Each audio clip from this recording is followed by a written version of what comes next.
Good morning and welcome back to Also Driven. You join me on a solo adventure today in the 500,000 mile past the Picasso, and I am off to near Peterborough, a place called Whittlesey, to go and look at a Fiat Doblo.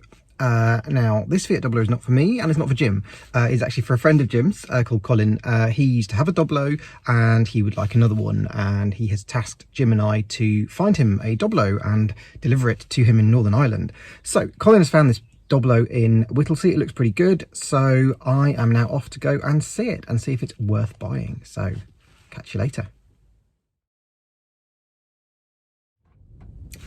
Well, it's now a couple of hours later and you join me in a different car. I am in the Doblo, proper Popemobile Doblo as well. I'm just at Morrison's, having stopped for a pee and some diesel and a sandwich. I have done a day insurance policy on it and I have taxed it, so I'm now driving it home. Tell you a little bit about the purchase. It went very smoothly. The guy was asking 1,695 for it, which I actually think is a fair price in today's market. It's actually pretty cheap, and he's had a huge amount of interest. He was actually showing me messages on his phone from other people who are desperate to either come and view or buy the car or swap him. I think lots of people seem to offer lots of swaps on Facebook Marketplace. Anyway, I think I'd managed to get there first, or to get in there first, and he'd promised me a viewing of the car today. I'd messaged him on Sunday. It's now Tuesday, so he let me come and view the car and buy it. But I didn't feel like there was any need to haggle. I think the price was fair. Colin, who's actually buying the car, was happy with the price.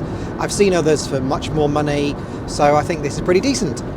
So anyway, let's tell you a bit about driving impressions. I've probably driven this car for half an hour now, and yeah, it drives nicely. It's actually, I'm incredibly impressed with how this car, van, whatever it is, drives. It is really, really quick. It's so responsive. The controls are really, really light to start with, so the clutch and the accelerator are both very, very light. When I was driving it on the little test drive I did with the owner, I sounded like a learner driver because I kept kind of mashing the accelerator too much after changing gears, because I'm so used to that in the Picasso, which is incredibly, like the accelerator pedal is incredibly hard and unresponsive, and this is so light, so delicate and so responsive. It's a delight. And then let's talk about the handling. I mean, hello, that power, that burst of power that this fabulous little turbo diesel engine's got, just kicks it around the corners, kicks it out of roundabouts in third gear with absolutely no effort whatsoever. It's just like, yeah, you want some torque? Take it. You want some power? Have it. Off you pop. Just fab. I have to say, it's really nice. Yeah, I'm really, really impressed. I mean, it's a van, right? It's tall, but I don't feel like I'm driving a van. It's nimble.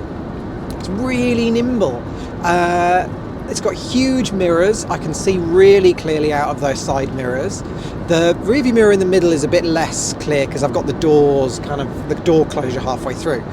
But we are now bombing along the A1M at 70 miles an hour. It's pretty quiet and refined, considering the enormous roof height there is. You'd think there'd be a huge amount of wind noise. It really isn't that bad. I'm dead impressed with this car. What a machine is this Doblo? Who knew?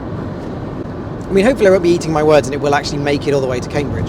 The seller has faith in it because he's actually going to pick me up from the train station a bit later on this afternoon, because I am going to go and take the train back up to Whittlesey to collect the Picasso, which I've left on his driveway, and he's going to just run me from the train station back to his house to pick up the Picasso, which is really nice of him. Right, that's enough of me prattling on for the minute. I will catch you when I'm home and carry on and do a little bit of and carry on and show you around the car. Well, I am home. Let's have a look around what we've bought for Colin. This is a 2005 or maybe it's 6 Doblo on a 55 plate. It's got a London registration number. I mean, it's no looker, I have to say, but you know, that's down to pure taste, personal taste. as it goes for one of these. I think it looks in pretty good nick. It hasn't got any kind of rust or dings or dinges or anything. It's got alloy wheels. It's got a nice metallic silver paint finish. Good tread on the tyres. From the back, there's a view. The only kind of downside on the back is that some of the trim needs a little bit of revitalisation. And we've got the big old barn doors at the back. Let's get those open. One door open. The other one is actually really awkward, so this catch is broken.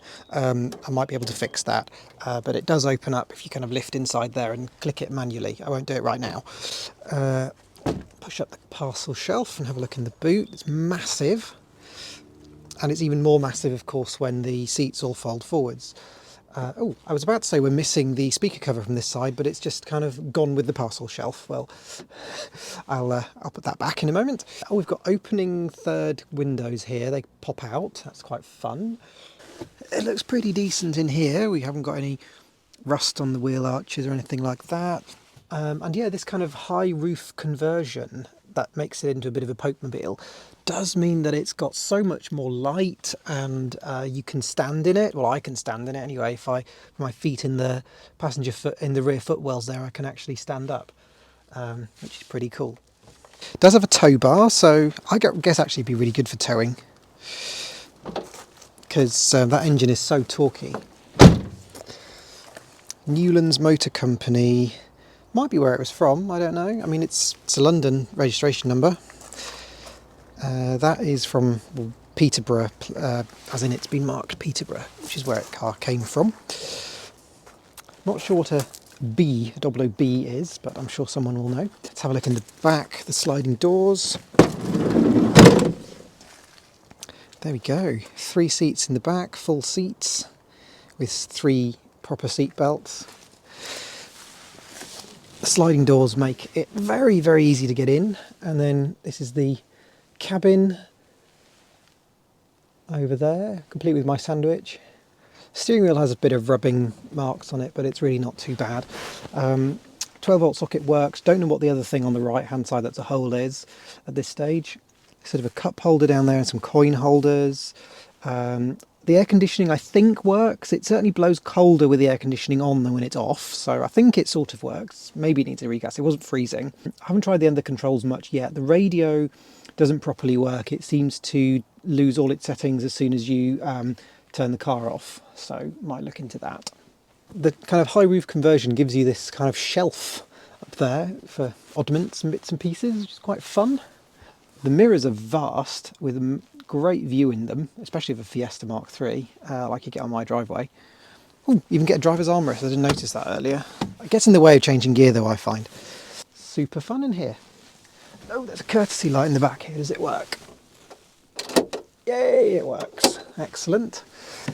Okay, well, I'm pretty impressed with this car.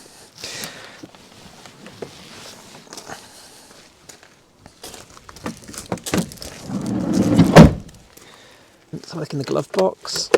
Nothing in that, but needs a bit of a clean. Let's have a look under the bonnet. There we go, under the bonnet. There's a little bit of wood there. It's factory to hold the battery in position. I think it might be a smaller battery than it's supposed to take. And it all looks all good under the hood. Next part of today is to go back and get the Picasso. So I've just cycled, there's my bike, and I'm out of breath, to the train station. So I'm leaving my bike here, taking the train up to Whittlesey, which I have to change at Ely, I think. And then the seller is going to pick me up from Whittlesey station, drive me to his house where I can pick up the Picasso and drive home via this train station to pick up my bike. I'm knackered now. So we have peril. My train, which is going initially to Ely, I have to change at Ely, is now delayed by 4 minutes, and I have 6 minutes to change at Ely. So that's not going to be fun. I may not make it, and I've just had a look, and the next train from Ely that goes to Whittlesey is a 2-hour wait. Bugger.